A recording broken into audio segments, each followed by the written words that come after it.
Test 2 10th civics ஃபுல்லாகவே டெஸ்ட்னு சொல்லியிருப்போம். அதுக்கான ஆன்சர் கீ தான் இந்த வீடியோவில் பார்க்க போகிறோம். ஸோ ஸ்கிப் பண்ணாமல் கடைசி வரையும் பாருங்கள். இன்னும் இந்த டெஸ்ட்டை நீங்கள் அட்டன் பண்ணலன்னா டெஸ்ட்டுக்கான லிங்க்கும் டிஸ்கிரிப்ஷனில் இருக்குது, செக் பண்ணிக்கோங்க.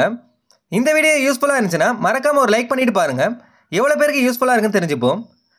பஞ்சாப், ஹரியானா மற்றும் யூனியன் பிரதேசமான சண்டிகர் ஆகிய பகுதிகளுக்கு எந்த மாநிலத்தின் உயர்நீதிமன்றம் பொது நீதிமன்றமாக உள்ளது? சண்டிகர் உயர்நீதிமன்றம் தற்சமயம் உச்சநீதிமன்றம் ஒரு தலைமை நீதிபதி உட்பட எத்தனை நீதிபதிகளை கொண்டுள்ளது? 34 நீதிபதிகள். தற்சமயம் உச்சநீதிமன்றம் ஒரு தலைமை நீதிபதி உட்பட 34 நீதிபதிகளை கொண்டுள்ளது. அரசியலமைப்பின் பாதுகாவலன் என அழைக்கப்படுவது? உச்சநீதிமன்றம் அரசியலமைப்பின் பாதுகாவலன் என அழைக்கப்படுவது எதுனா உச்சநீதிமன்றம். இந்தியாவில் தேசிய அவசர நிலை அறிவிக்கப்பட்ட ஆண்டு 1962, 1971, 1975. இந்தியாவில் தேசிய அவசர நிலை அறிவிக்கப்பட்ட ஆண்டு கேட்டாங்கன்னா 1962, 1971, 1975.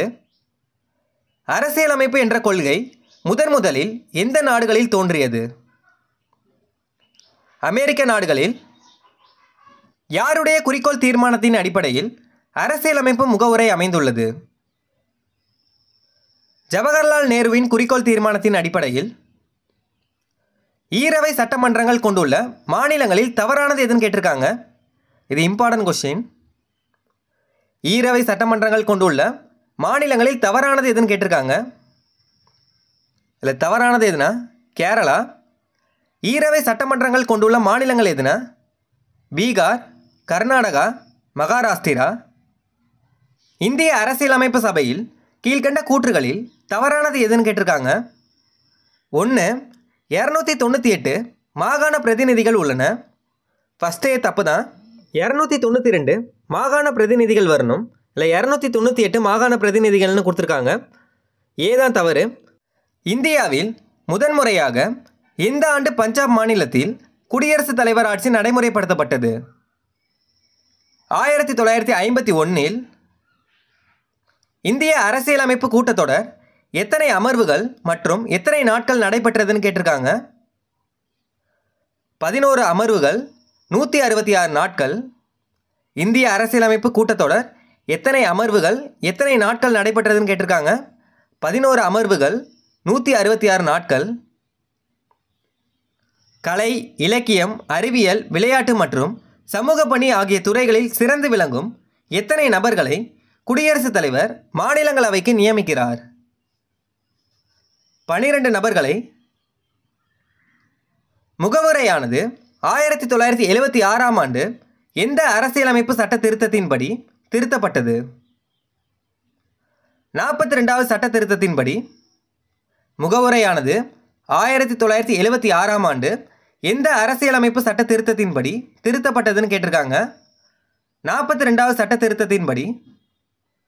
ஆளுநர் ஆவதற்கான தகுதிகளை பற்றி கூறும் இந்திய அரசியலமைப்பு சட்டப்பிரிவு. சட்டப்பிரிவு 157 மற்றும் 158. சென்னை, மும்பை, கொல்கத்தா ஆகிய மாகாணங்களில் உயர்நீதிமன்றங்கள் தோற்றுவிக்கப்பட்ட ஆண்டு 1862 ஜூன் 26. சென்னை, மும்பை, கொல்கத்தா ஆகிய மாகாணங்களில் உயர்நீதிமன்றங்கள் தோற்றுவிக்கப்பட்ட ஆண்டு எப்பனா 1862 ஜூன் 26. இந்திய அரசியல் நிர்ணய சபையால் இந்திய அரசியலமைப்பு உருவாக்கப்பட்ட ஆண்டு 1946. இந்திய அரசியல் நிர்ணய சபையால் இந்திய அரசியலமைப்பு உருவாக்கப்பட்ட ஆண்டு எப்பனா 1946. ஏற்றுக்கொள்ளப்பட்ட ஆண்டு கேட்டாங்கன்னா 1949 நவம்பர் 26, 1949. நடைமுறைப்படுத்தப்பட்ட ஆண்டு கேட்டாங்கன்னா 1950 ஜனவரி 26. உருவாக்கப்பட்ட ஆண்டு 1946. ஏற்றுக்கொள்ளப்பட்ட ஆண்டு கேட்டாங்கன்னா 1949. நடைமுறைப்படுத்தப்பட்ட ஆண்டு கேட்டாங்கன்னா 1950. அரசியல் நிர்ணய சபையின் முதல் கூட்டம் எந்த ஆண்டு நடைபெற்றது? 1946 டிசம்பர் 9. இந்திய அரசியலமைப்பு சட்ட வரைவு குழுவின் தலைவர் மற்றும் இந்திய அரசியலமைப்பு தந்தை யாருன்னு கேட்டிருக்காங்க. அம்பேத்கர். இந்திய அரசியலமைப்பு சட்ட வரைவு குழுவின் தலைவர் யாருன்னா அம்பேத்கர். இந்திய அரசியலமைப்பு தந்தை யாருன்னா அம்பேத்கர். இந்திய அரசியலமைப்பு எத்தனை பாகங்கள், எத்தனை சட்டப்பிரிவுகள் மற்றும் எத்தனை அட்டவணைகளை கொண்டுள்ளதுன்னு கேட்டிருக்காங்க. 22 பாகங்கள், 395 சட்டப்பிரிவுகள், 8 அட்டவணைகள். இந்திய அரசியலமைப்பு சட்டத்தின் சிறப்பு கூறுகளில் தவறானது எதுன்னு கேட்டிருக்காங்க. 1. உலகில் எழுதப்பட்ட அனைத்து அரசியல் அமைப்புகளை விடவும் மிகவும் நீளமானது. 1 சரி. 2. பல்வேறு நாடுகளின் அரசியல் அமைப்புகளிலிருந்து பெறப்பட்டது. 2 சரி. 3. மாநில அரசுகளை மட்டுமே ஏற்படுத்துகிறது. 3 தவறு. மத்திய மற்றும் மாநில அரசுகளை ஏற்படுத்துகிறது. இதில் மாநில அரசு மட்டும்தான் கொடுத்துருக்காங்க. 3 தான் தவறானது. இந்தியாவில் எத்தனை மொழிகள் செம்மொழி தகுதியை பெற்றுள்ளது?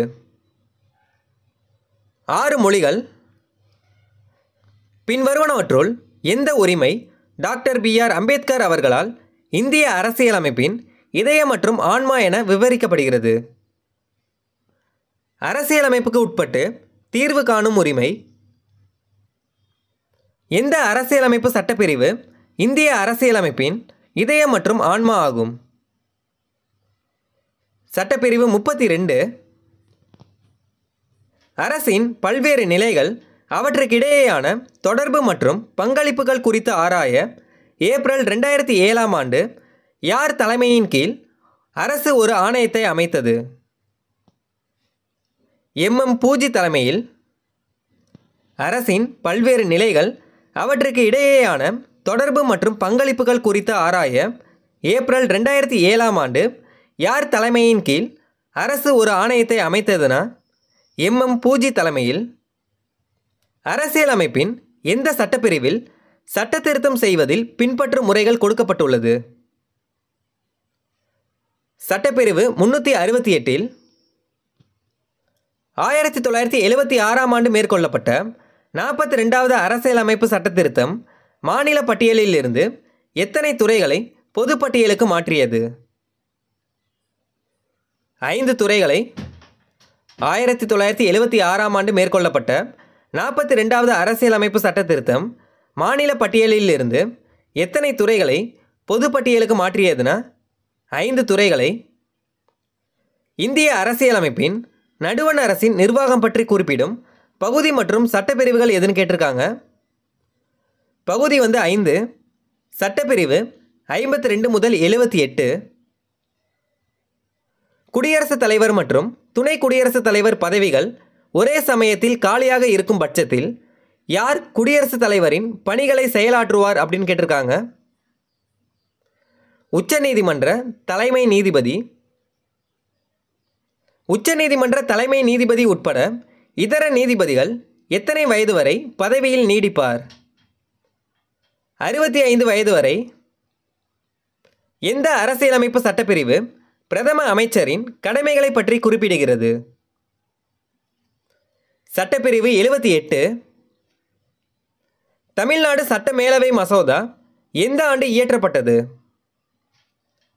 1986. தமிழ்நாடு சட்ட மேலவை மசோதா எந்த ஆண்டு இயற்றப்பட்டதுன்னா 1986. இந்தியாவின் 28 மாநிலங்களில் எத்தனை மாநிலங்களில் சட்ட மேலவை உள்ளது? 6 மாநிலங்களில். சட்ட மேலவை உருவாக்கம் அல்லது நீக்கம் பற்றி விவரிக்கும் சட்டப்பிரிவு? சட்டப்பிரிவு 169. ஆளுநரால் முதலமைச்சர் நியமிக்கப்படுவதை கூறும் சட்டப்பிரிவு? சட்டப்பிரிவு 164(1). முதலமைச்சர் உட்பட மொத்த அமைச்சர்களின் எண்ணிக்கை மொத்த உறுப்பினர்களின் எண்ணிக்கையில் எத்தனை விழுக்காடை தாண்டக்கூடாது? 15 விழுக்காடு. இந்திய அரசியலமைப்பின் எத்தனையாவது அட்டவணை மத்திய மாநில அரசுகளுக்கு இடையேயான அதிகார பகிர்வை பற்றி கூறுகிறது? அட்டவணை 7. மாநில அரசு அரசியலமைப்பு விதிகளுக்கு ஏற்ப செயல்படவில்லை என்று ஆளுநர் உறுதியாக நம்பினால் அரசியலமைப்பின் எந்த சட்டப்பிரிவின் கீழ் மாநில அரசை கலைக்க குடியரசுத் தலைவருக்கு பரிந்துரை செய்யலாம்? சட்டப்பிரிவு 356 கீழ். எந்த ஆண்டு மத்திய மாநில அரசுகளின் உறவுகள் குறித்து முழுவதும் ஆராய தமிழக அரசு டாக்டர் PV ராஜமன்னார் தலைமையின் கீழ் மூவர் குழு ஒன்றை நியமித்தது? 1969. 1978 ஆண்டு 44வது அரசியலமைப்பு சட்ட திருத்தத்தின்படி அடிப்படை உரிமைகள் பட்டியலிலிருந்து எந்த உரிமை நீக்கப்பட்டது மற்றும் எந்த பிரிவுன்னு கேட்டிருக்காங்க? சொத்துரிமை பிரிவு 31. இந்திய அரசியலமைப்பின் எந்த பகுதி இந்தியாவின் மகாசாசனம் என அழைக்கப்படுகிறது? பகுதி 3. இந்திய அரசியலமைப்பு தற்போது எத்தனை அடிப்படை உரிமைகளை மட்டுமே கொண்டுள்ளது? 6 அடிப்படை உரிமைகள். இந்திய அரசியலமைப்பின் புதுமையான சிறப்பம்சம் என டாக்டர் BR அம்பேத்கர் எதை விவரிக்கிறார்? அரசு நெறிமுறை உறுத்தும் கோட்பாடுகளை. கேரளா மற்றும் பஞ்சாப் மாநிலங்களில் அதிகபட்சமாக எத்தனை முறை குடியரசுத் தலைவர் ஆட்சி நடைமுறைப்படுத்தப்பட்டுள்ளது? 9 முறை. கேரளா மற்றும் பஞ்சாப் மாநிலங்களில் அதிகபட்சமாக எத்தனை முறை குடியரசுத் தலைவர் ஆட்சி நடைமுறைப்படுத்தப்பட்டுள்ளதுன்னா 9 முறை. மாநிலங்களவையில் சட்ட மசோதாவின் மீது நடைபெற்ற வாக்கெடுப்பு சமநிலையில் இருக்கும் பட்சத்தில் அரசியலமைப்பு சட்டப்பிரிவு எதன்படி துணை குடியரசுத் தலைவர் வாக்களிக்கலாம்? 100 கீழ். தற்போது எத்தனை மொழிகள் அலுவலக மொழிகளாக அங்கீகரிக்கப்பட்டுள்ளது? 22 மொழிகள்.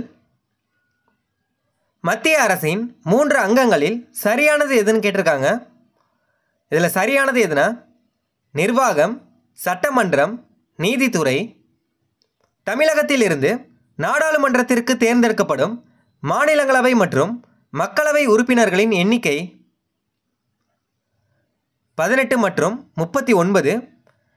மாநிலங்களவை உறுப்பினர்கள் 18 பேர், மக்களவை உறுப்பினர்கள் 39 பேர். நம்பிக்கையில்லா தீர்மானம் எங்கு மட்டுமே அறிமுகப்படுத்த முடியும்? லோக்சபாவில். தற்சமயம் மக்களவை எத்தனை உறுப்பினர்களை கொண்டுள்ளது? 545 உறுப்பினர்கள். புதுடெல்லியில் உள்ள ராஷ்டிரபதி பவன் யாருடைய இல்லமாகும்? குடியரசுத் தலைவரின் இல்லம். மாநில நிர்வாகத்தின் அரசியலமைப்பு தலைவர் ஆளுநர். 2002 ஆண்டு மேற்கொள்ளப்பட்ட அரசியலமைப்பு சட்ட திருத்தம் எத்தனையாவது சட்ட திருத்தமாகும்? 86வது சட்ட திருத்தம். இந்திய அரசியலமைப்பில் குடியுரிமையை பற்றி விளக்கும் சட்டப்பிரிவுகள் எதுன்னு கேட்டிருக்காங்க. 5 to 11 வரை. இந்தியாவின் பாதுகாப்பிற்கு அச்சுறுத்தல் ஏற்பட்டால் குடியரசுத் தலைவர் எந்த சட்டப்பிரிவின் கீழ் தேசிய அவசர நிலையை அறிவிக்கலாம்? சட்டப்பிரிவு 352 கீழ். எந்த பிரிவின்படி நாட்டின் 2வது உயர்ந்த பதவியை துணை குடியரசுத் தலைவர் வகிக்கிறார்? 63 படி. மெட்ராஸ் உயர்நீதிமன்ற வளாகம் உலகிலேயே லண்டனுக்கு அடுத்து எத்தனையாவது பெரிய நீதித்துறை ஆகும்? 2வது பெரிய நீதித்துறை. குடியரசுத் தலைவர் நிதி சார்ந்த அவசர நிலையை எந்த சட்டப்பிரிவின் கீழ் பிறப்பிக்கலாம்? சட்டப்பிரிவு 360 கீழ். இந்திய அரசியலமைப்பு எந்த சட்டப்பிரிவின் கீழ் மத்திய அரசால் சில வரிகள் விதிக்கப்பட்டு அதை மத்திய அரசும் மாநில அரசும் பிரித்து கொள்கின்றன? சட்டப்பிரிவு 280 கீழ். இந்திய அரசியலமைப்பு எந்த சட்டப்பிரிவின் கீழ் மத்திய அரசால் சில வரிகள் விதிக்கப்பட்டு அதை மத்திய அரசும் மாநில அரசும் பிரித்து கொள்கின்றன? சட்டப்பிரிவு 280 கீழ் ஒட்டுமொத்த மக்களவை உறுப்பினர்களில் எத்தனை சதவீதம் மட்டுமே அமைச்சரவை உறுப்பினர்களாக இருத்தல் வேண்டும் என இந்திய அரசியலமைப்பு சட்டம் வரையறுத்துள்ளது? 15%.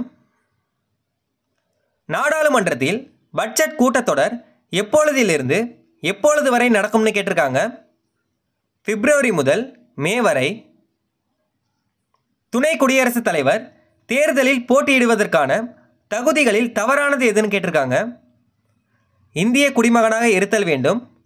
1 சரி. 2 35 வயது பூர்த்தி அடைந்தவராக இருத்தல் வேண்டும். 2 சரி. 3 நடுவண் அரசிலோ மாநில அரசிலோ அல்லது உள்ளாட்சி அமைப்புகளிலோ ஊதியம் பெறும் பதவியில் இருத்தல் வேண்டும். இல்லை 3 தவறு. பதவியில் இருத்தல் கூடாது இல்லை வேண்டும்னு கொடுத்துருக்காங்க. 3 தான் தவறு.